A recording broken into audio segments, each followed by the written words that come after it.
വാർഡിൽ ജനകീയ വിഷയങ്ങളിൽ പെട്ടെന്ന് ഇടപെടാനും സേവനങ്ങൾ എത്തിക്കാനുമായി വാർഡ് മെമ്പർക്ക് മുസ്ലിം ലീഗ് പ്രസിഡന്റ് വക ഇരുചക്ര വാഹനം. കീഴൂർ പഞ്ചായത്ത് അംഗത്തിന് റഫീഖ് എടയന്നൂരാണ് വാഹനം നൽകിയത്. വാഹനത്തിന്റെ താക്കോൽ കൈമാറ്റം കലക്ടർ മാഹിൻ ഹാജി MLA നിർവഹിച്ചു. കീഴൂർ പഞ്ചായത്ത് 2ാം വാർഡംഗം PK റിജീനക്കാണ് മുസ്ലിം ലീഗ് എടയന്നൂർ ശാഖാ പ്രസിഡന്റ് റഫീഖ് എടയന്നൂർ ഇരുചക്ര വാഹനം നൽകിയത്. വാർഡിൽ എല്ലായിടത്തും എത്തിച്ചേരാനും ജനങ്ങളുടെ പ്രശ്നങ്ങൾ മനസ്സിലാക്കി ക്രിയാത്മകമായി ഇടപെട്ട് പ്രവർത്തിക്കാനുമുള്ള സൗകര്യമാണ് വാർഡ് അംഗത്തിന് പാർട്ടി പ്രസിഡന്റ് ഒരുക്കിക്കൊടുത്തത്. എടയന്നൂരിൽ നടന്ന ചടങ്ങിൽ കാസർഗോഡ് MLA കലക്ടർ മാഹിൻ ഹാജി സ്കൂട്ടറിന്റെ താക്കോൽ കൈമാറി.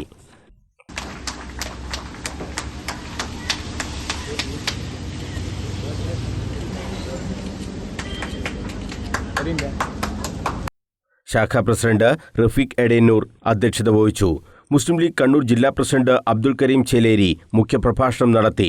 ഡോക്ടർ APJ അബ്ദുൽ കലാം രാഷ്ട്രസേവാ പുരസ്കാര ജേതാവ് ഡോക്ടർ TP മുഹമ്മദ് എടയന്നൂരിനെ പരിപാടിയിൽ അനുമോദിച്ചു. കീം എൻട്രൻസ് എക്സാമിൽ ഉന്നത വിജയം കരസ്ഥമാക്കിയ മിന ഫാത്തിമയെയും ആദരിച്ചു.